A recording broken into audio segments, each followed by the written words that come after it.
Assalamualaikum warahmatullahi ta'ala wabarakatuh. Waalaikumsalam warahmatullahi wabarakatuh. Bismillah, alhamdulillah, wassalatu wassalamu ala rasulillah Muhammad ibni Abdillah wa ala alihi wa sahbihi mawalah wa la hawla wa la quwwata illa billah. Qala Allah Ta'ala fi kitabihil karim, a'udzu billahi minasy syaithanir rajim. Wa idh qala Luqman libnihi wa huwa ya'iduhu ya bunayya la tusyrik billah innasyirka la dhulmun 'adzim. Wa qala aidan qala ya bunayya aqimis shalah wa'mur bil ma'ruf wanha 'anil munkar wasbir 'ala ma asabak inna dzalika min azmil umur. Amma ba'd. Hadratal muhtaramin, para alim ulama, para tokoh masyarakat, para masyayikh, para asatidz, para asatidah, para ibu-ibu muslimat yang kami hormati dan yang kami muliakan, khususnya pengurus muslimat ranting Rampalan yang kami hormati dan yang kami taati, yang juga kami hormati dan yang kami muliakan keluarga besar dari Shahibul Bait,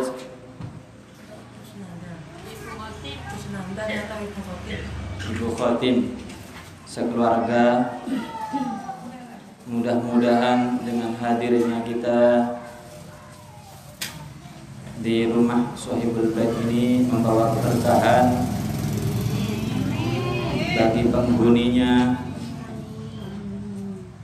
juga mudah-mudahan berasar, bermanfaat, barokah kepada keluarga, anak cucunya. Jadikan anak-anak yang soleh-solehah, bermanfaat bagi agama, dan diselamatkan oleh Allah Ta'ala nantinya di akhirat. Amin Allahumma amin. Ibu-ibu muslimat yang dirahmati Allah, kami awali dengan sebuah kisah. Dulu di masa Nabi Daud alaihissalam, ada seseorang yang salih, ada seseorang yang ahli agama, ahli ibadah, ada seseorang yang alim, ma'rifat kepada Allah, mengenal Allah. Beliau ini dari segi fisik mempunyai kekurangan. Beliau berkulit hitam, sangat hitam. Mungkin kalau di Indonesia seperti orang-orang negro, saking hitamnya, kulitnya hitam. Tapi beliau adalah orang yang mulia di sisi Allah.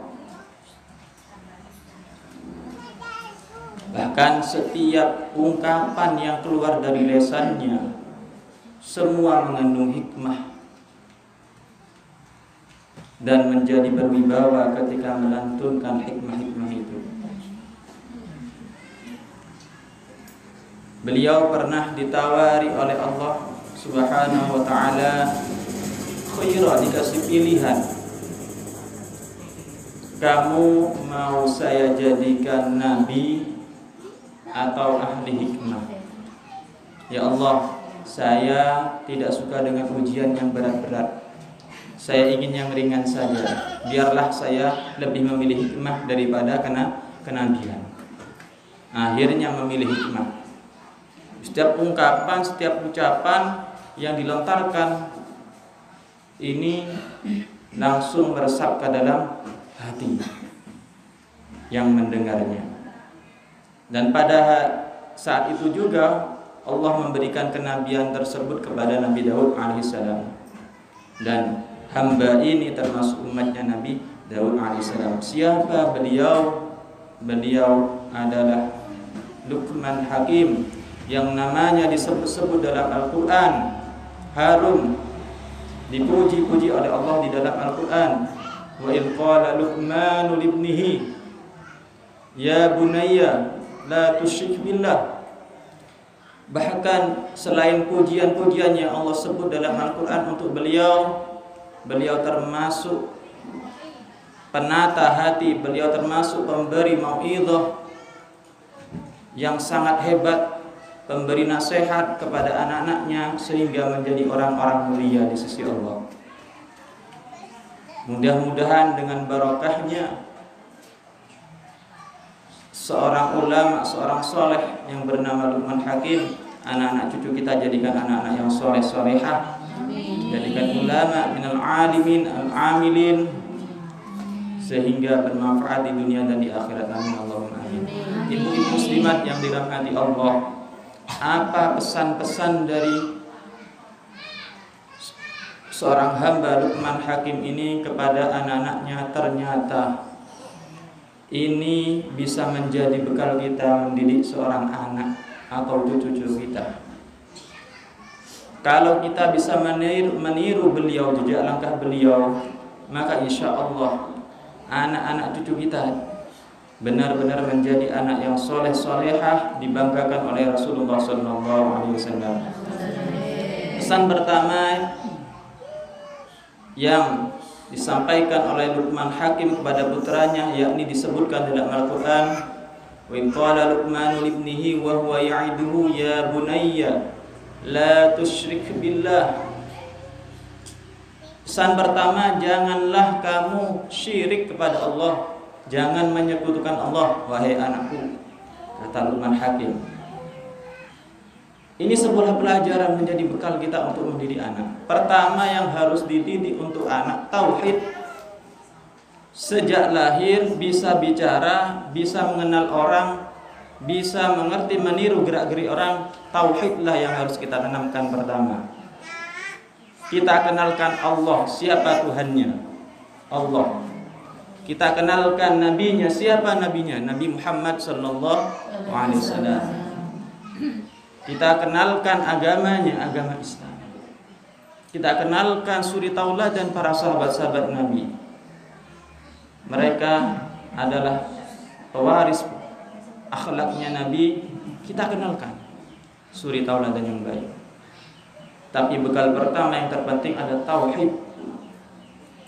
Tauhid yaitu menyembah Allah Subhanahu wa ta'ala. Pesan kedua dari Luqman Hakim kepada putranya, wa qala ya bunayya wa'mur bil ma'ruf aqimis shalah. Ya bunayya aqimis shalah. Pesan kedua adalah dirikan salat, jangan sampai lalai. Sesibuk apapun kamu nak, jangan pernah meninggalkan yang namanya salat. Ini yang patut kita tiru, yang kita pesankan, yang paling penting untuk anak-anak kita, jangan pernah meninggalkan sholat. Dimanapun, sibuk apapun, yang namanya sholat jangan sampai ditinggalkan. Setelah diajari tauhid, kenali cara sholat, tata cara sholat. Setelah tahu tata cara sholat, pesan, jangan tinggalkan yang namanya sholat. Kalau ingin selamat. Ini pesan yang paling penting yang patut kita tiru dari Luqman Hakim. Kemudian pesan yang ketiga, wa'mur bil ma'ruf wanha 'anil munkar. Kalau bisa amar ma'ruf nahi munkar. Mengajak orang berbuat baik, mengajak tidak harus dengan membentak-bentak, mengajak tidak harus dengan maksa, mengajari orang baik atau menjadi suri tauladan orang sehingga ditiru, itu termasuk amar ma'ruf, termasuk amar ma'ruf nahi munkar. Tidak repot kita menjadi seorang yang amar ma'ruf nahi munkar. Kita menirukan kepada anak kita, anak cucu kita, hal-hal yang bermanfaat menurut agama, menurut syariat, itu termasuk amar ma'ruf nahi mungkar. Para ulama dulu, ibu muslimat yang dirahmati Allah, mereka tidak banyak bicara. Ulama-ulama niki boten kata ngomongi, gak banyak bicara. Yang mereka tampakkan haliyahnya, lisanul hal afsah min sinanil maqal.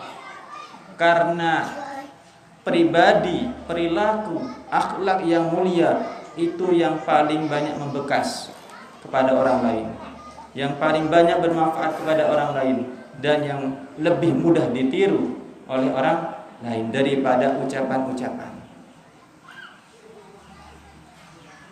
Sama seperti semisal saya berbicara, dengan saya menirukan akhlak Rasulullah dengan tingkah laku yang baik, sesungguhnya tingkah laku yang baik, akhlak yang baik itu yang lebih mengena kepada orang, terutama yang hatinya keras. Kalau mau idhah, nasihat, niki biasanya yang bisa menyerap adalah orang-orang yang hatinya lembut, hatinya tidak keras. Tapi kalau orang yang hatinya keras, kayak apa pengajian, lebih baik dandutan. Nangge. Kalau hatinya lemah lembut, bisa menerima nasihat. Bahkan orang tuanya pun menasehati, diterima oleh anaknya. Tapi kalau anak sudah keras hatinya, orang sudah keras hatinya, sulit. Bisa lunak dengan mudah diantara dengan lisanul hal, tingkah laku atau akhlak karimah yang baik yang ditampakkan.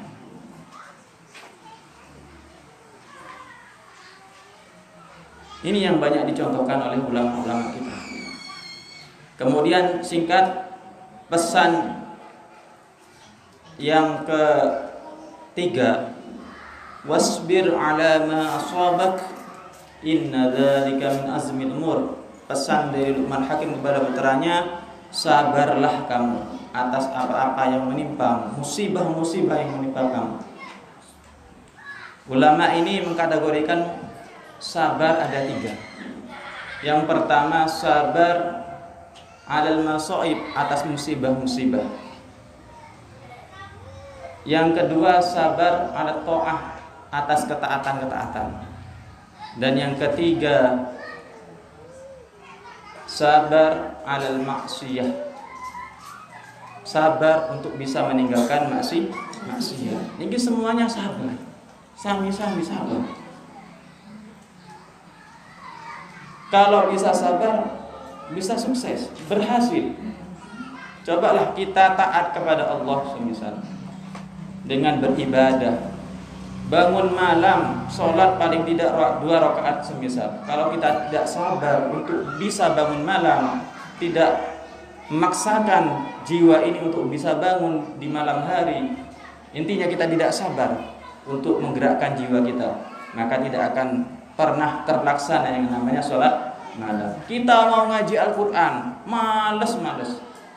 Tapi kita tidak sabar untuk memaksa jiwa ini untuk membaca Al-Quran, ya tidak akan terlaksana juga. Intinya sabar itu juga dibutuhkan dalam ketaatan. Bersedekah berat, tapi karena sabar memerangi hawa nafsu, perasaan malas, perasaan berat itu, akhirnya dia mampu bersedekah dengan kesabarannya. Ini juga yang dinamakan sabar ala ta'ah. Kemudian sabar alal musibah. Yang banyak dikenal orang hanya sabar dalam menghadapi musibah. Baik musibah apa saja, kemalingan, sabar. Yang mereka kenal hanya sabar musibah. Ini yang paling ringan sesungguhnya, paling ringan dan banyak dikenal orang, sabar atas musibah. Singkat cerita, yang terakhir sabar alal maksiyah, ini yang paling berat. Sabar alal maksiyah, sabar untuk bisa meninggalkan maksiat, sabar mencegah hawa nafsunya, menghalangi hawa nafsunya untuk melakukan maksiat. Ini juga yang dinamakan sabar. Ini yang paling berat.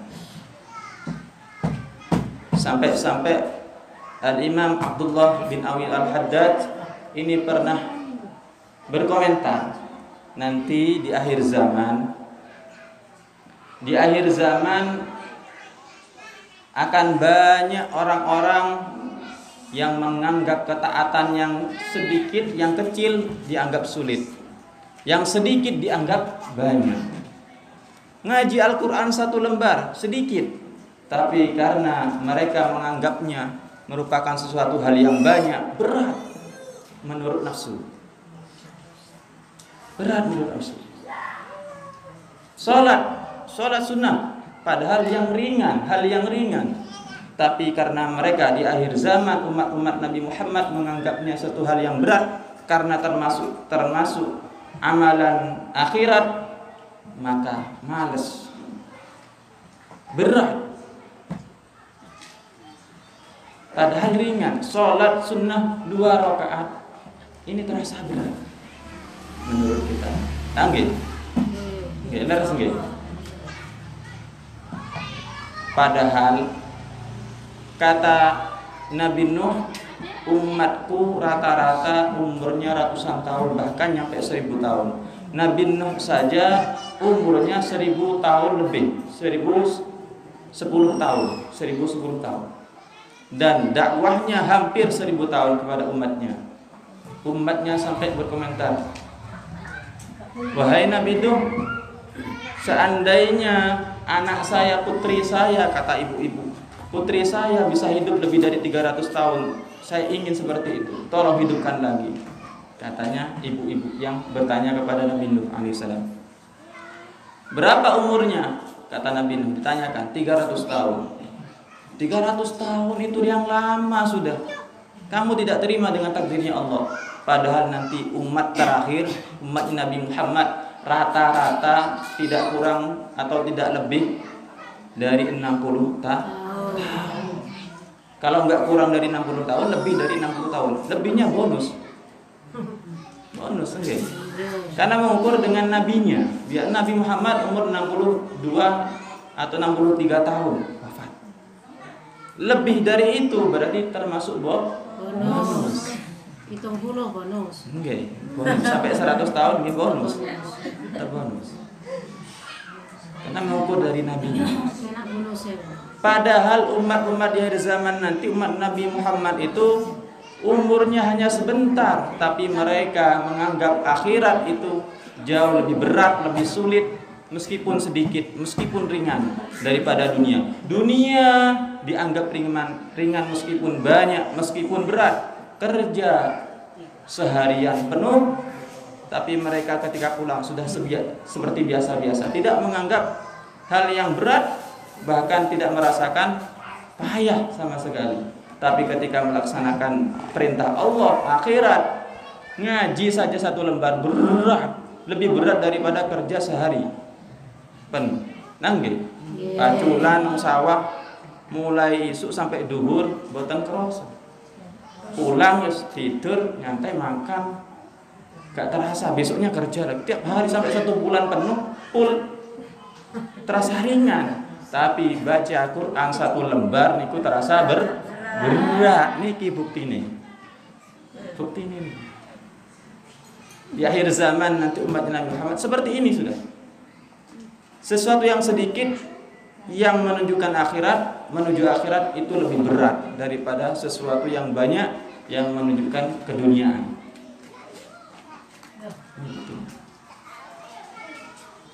Terus bisanya seperti apa? Sabar ala ta'ah. Harus punya sifat sabar melaksanakan ketaatan kepada Allah Subhanahu wa taala, ibadah-ibadah, ngaji dan yang lainnya, termasuk taklim. Mudah-mudahan dapat keberkahan majlis taklim, dapat keberkahan ulama-ulama saleh yang disebutkan. Karena idza dzukiras salihun, ketika disebut-sebut nama-nama ulama, orang-orang saleh di suatu majlis, di suatu tempat, maka Allah turunkan di situ tanzilul barakat, barakah-barakah akan Allah turunkan. Wan nafahat, pertolongan Allah turunkan. War rahmat, dan juga rahmat Allah, kasih sayang Allah akan Allah turunkan di majelis itu. Mudah-mudahan kita semua dapat barokahnya. Kemudian ada suatu makalah juga yang disampaikan oleh Imam Syafi'i radhiyallahu anhu. Imam Syafi'i niki pernah dawuh, ma min ahadin illa mubghidun wa muhibbun illa muhibbun wa mubghidun. Tidak ada seseorang kecuali pasti punya pecinta dan punya musuh. Nangge. Tidak ada makhluk yang diciptakan Allah, manusia dimanapun dia berada, pasti ada yang suka, ada yang benci. Naras nggih? Ini sesuai juga dengan pesannya Luqman Hakim kepada putranya yang terakhir. Nah, pesanku terakhir, jaga betul-betul apa? Lakukanlah sesuatu yang menurutmu baik, jangan hiraukan orang lain. Jangan pikirkan orang lain, jangan dengarkan omongan orang. Kalau itu menurut kamu baik, kerjakan. Jangan hiraukan omongan, bisikan orang lain. Gak akan jadi kamu berbuat baik kalau mendengarkan orang lain. Gak ngerti putranya, nopo nih Bang maksudnya. Kerjakan yang menurut baik, jangan hiraukan pendapat orang lain. Akhirnya oleh abahnya, oleh Luqman Hakim, putranya diajak, ayo sekarang nak, kamu ambil kuda yang tidak terlalu kecil, tidak terlalu besar, yang setengah. Ambil kuda. Ambil kuda dituntun sama putranya. Dituntun kalih putrane. Dituntun bersama, dibarengi oleh Luqman Hakim lewat jalan nyampe perapatan. Nyampe perapatan, ternyata saat itu memang anaknya yang disuruh naik oleh ayahnya. Kan lumrah nggih. Anaknya naik kuda, ayahnya nuntun. Lumrah napa mboten? Lumrah kan nggih. Nyampe perapatan, ternyata komentar orang-orang banyak. Gak kena anaknya, masa orang tuanya disuruh nuntun, anaknya enak-enakan di atas, kurang ajar anaknya itu. Semua komentar buruk seperti itu. Napa dawuh Luqman Hakim? Nah, dengar apa yang mereka katakan. Nggih, Pak. Dengar, Pak. Wis, sekarang kamu turun, saya yang naik. Kata abahnya, kata Luqman Hakim. Kamu turun, saya yang naik, kamu yang nuntun. Berangkat lagi. Nyampe perempatan lagi, komentar datang bertubi-tubi. Nampak komentari. Kurang ajar. Bapak yuk, anak yuk suruh nuntun. Kurang ajar. Gak gena, gak kesak nih. Gak kasihan sama anaknya kok disuruh nuntun. Akhirnya bilang lagi Luqman Hakim putrinya, dengar nak apa yang mereka katakan. Nggih, Pak. Sekarang kita naik bareng-bareng. Kamu di depan, saya di belakangnya. Kudanya gak ada terlalu besar. Akhirnya sampai perempatan, komentar lagi orang-orang. Oh, kudanya gak besar, kecil, kok dinaiki dua orang. Gak kasihan sama kudanya. Gak kasihan sama kudanya. Kudanya kecil kok naik berdua. Nah, komentar jelek tetap ada, pasti ada. Akhirnya terakhir nak, udah kamu dengar tadi, terakhir kita turun, kita tuntun bareng-bareng, kamu di kanan, saya di kiri. Dituntun, udah ditumpak kudanya. Tuntun, nyampe perempatan, komentar masih ada. Gendeng iku bapak karo anak iku, mosok duwe kuda gak ditumpak. Gendeng goblok sembarang kon. Punya kuda kok dituntun gak ditumpak. Goblok. Bapak karo anake padha-padha goblok. Gak ada yang benar. Semua komentar orang gak ada yang benar. Akhirnya inilah nak maksudnya yang saya katakan, pesan terakhir saya. Kalau menurut kamu itu baik, lakukan. Jangan hiraukan komentar orang. Gak akan jadi kamu berbuat baik kalau dengar komentar. Mau bangun masjid, gak usah bangun masjid kamu. Mau bersedekah ke masjid, ke madrasah, gak usah. Garai riya orang itu. Lebih baik kamu beli mobil, lebih baik kamu bangun rumah. Dan dengarkan komentar orang, gak jadi yang mau berbuat baik. Karena bisa jadi setan itu mengganggu lewat orang lain yang nantinya membisiki.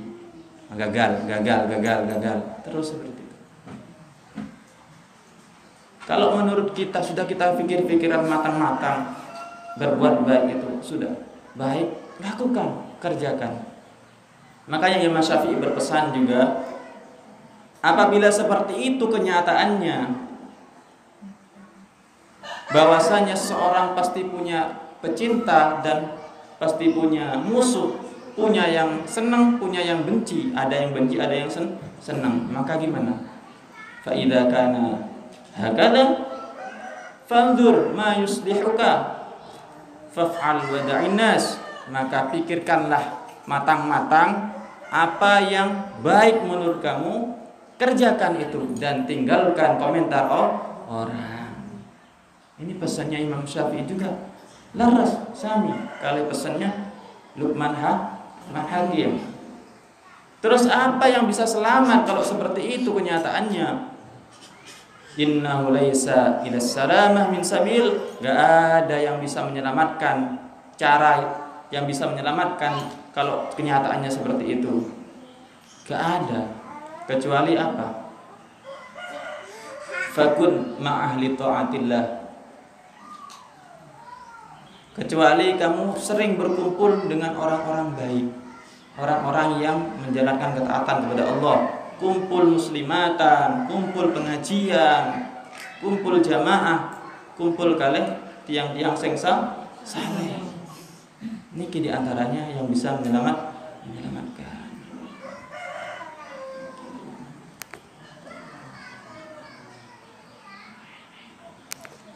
Terakhir niki juga seiring dengan pendapat tadi, Imam Al-Auza'i juga berpendapat.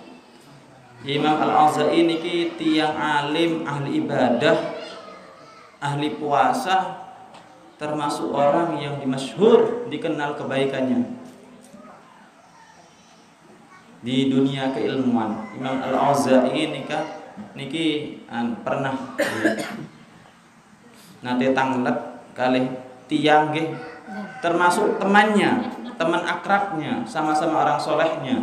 Imam Al-Auza'i bertanya pada saudara, kepada temannya, "Hei temanku ya sahib, qultu rajulin uridu baitan."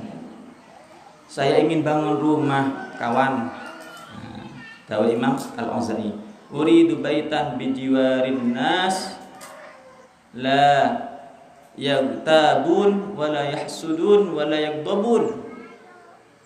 Saya ingin bangun rumah yang tetangganya nggak ada yang gibah ngerasani, nggak ada yang membenci, nggak ada yang dengki, katanya Imam Al-Auza'i.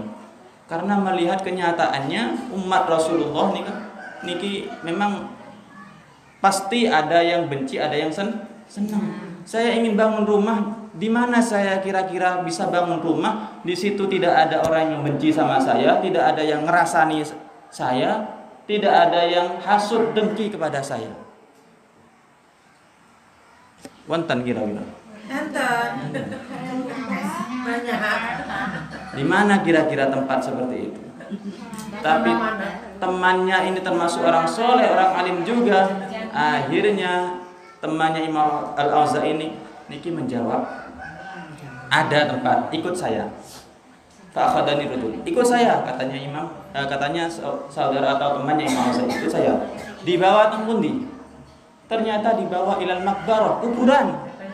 Huna, wis bangun rumah di sini kamu. Enggak ada yang benci, enggak ada yang hasud, dengki, enggak ada yang marah-marah sama kamu. Wis di sini kamu bangun. Kuburan. Wontene teng kuburan niki mawon. Gak ada tempat yang sekiranya tidak ada orang yang benci, tidak orang yang hasud, dengki, gak ada orang yang ngerasani, yang gosip. Wong tiyang niki lek boten wonten sing kate dibuat cerita gosip, golek, metan, ngulon, cari masih. Karena nggak punya cerita, dicari yang namanya cerita gosip. Cari. Boleh. Dek wis entuk cerita gosip, ditambah-tambahi, Bu. Tambah-tambahi. Pindah satu tempat cerita, tempat yang lain cerita lagi. Bahkan satu cerita bisa diceritakan 1000 kali. Enggak. Gak bisa kita ini mau menghilang diri dari yang namanya orang ngerasani, orang dengki, orang marah-marah sama kita. Nggak ada tempat kecuali di kuburan. Kuburan aman, Bon. Aman.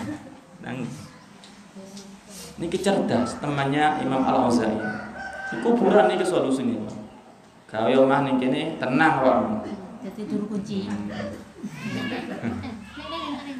Kalau yang namanya bersosial, bermasyarakat pasti ada yang namanya muhibbun wa mubghidun, orang yang senang, orang yang cinta, dan orang yang menjadi musuh, pasti ada. Solusinya seperti yang dipesankan oleh Luqman Hakim, lakukan yang terbaik menurutmu, jangan hiraukan komentar orang, dan sabar atas semua cobaan. Ini pesan terbaik yang disampaikan oleh Luqman Hakim dan yang disampaikan oleh Imam Syafi'i radhiyallahu taala. Ibu muslimat yang dirahmati Allah, niki pun yang bisa kami sampaikan, kurang lebihnya mohon maaf. Mudah-mudahan kita semua diselamatkan oleh Allah di dunia dan di akhirat, dikumpulkan oleh Allah di surganya Allah bersama Nabi Muhammad SAW.